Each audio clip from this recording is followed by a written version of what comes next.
And welcome to our second video in the series on diagramming market failure. In this one, we will review diagramming externalities. In the previous video, we talked about some of the curves used in diagramming externalities if you need to go back and review. Okay. So now we're going to combine the concepts from the previous lesson of looking at the difference between marginal and social costs and,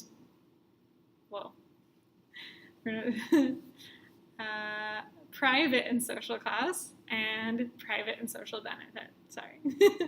In this example, we'll look at how to diagram a negative externality of production. Right, there are 4 types of externalities. So we'll just do one example, and then you can hopefully use what you've learned to try to predict how to diagram the others. Please see our Google slideshow for this unit for more information. Okay, so for this unit, to diagram an externality, which is to demonstrate how consumption of a good or service impacts a third party, we're going to take our marginal social benefit curve that we learned about from the last unit here, which shows how all of society is affected by the consumption of that good or service. Then we're going to take our marginal private cost curve, right? How much does the firm pay per unit? Since we're doing production, we're going to be focusing on costs and firm. And I'm going to use my example from the last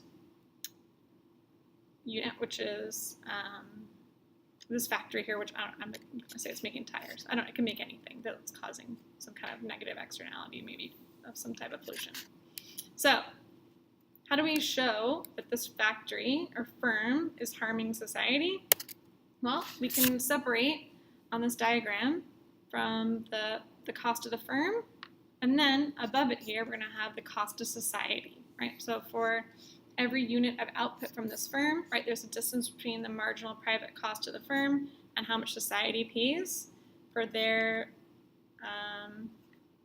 production, right? So perhaps the cost of CO2 emissions or greenhouse gases, and that distance, right, we will call externality, right? In this case, it's a negative externality because society pays more than the firm, right? If we were to switch it and have society pay less, right, that would be positive, right? Perhaps the good or service is helping society.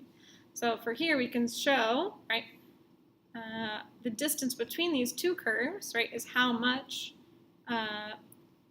society is negatively impacted, right? We can even put a dollar amount or estimate a dollar amount on this, right, or quantify it.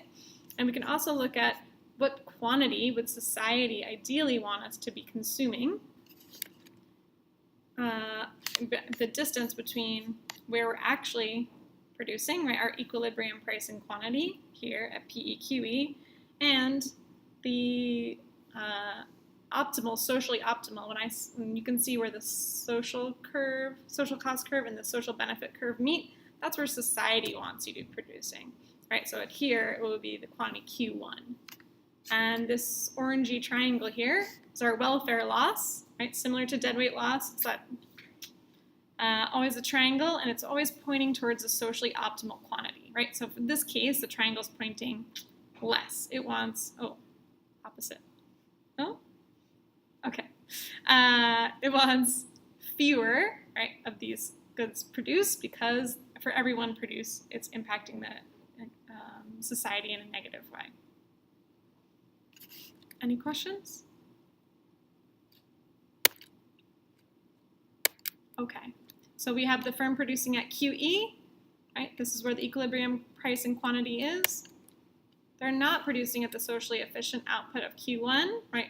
So there's a welfare loss, and that means it's a market failure, right? Because if we were producing at where social cost equals social benefit, there would be no market failure, right? Because that's what the society wants. And in the free market, if nobody intervened, the firm would just keep producing at their private cost, right? Because that's how much they benefit. And they're only going to take their costs into consideration, right? Like we've talked about free market economy. So in the next slide, we'll talk about what can the government do if they choose to intervene in order to eliminate or mitigate the market failure. Before that, can you explain what kind of externality has been shown here? If MSC is greater than MPB, MPC, what kind of externality is it? And then make a prediction. If MPC is greater than MSC, what kind of externality is that going to be? And make sure you know why. See you next time. We'll talk about taxes.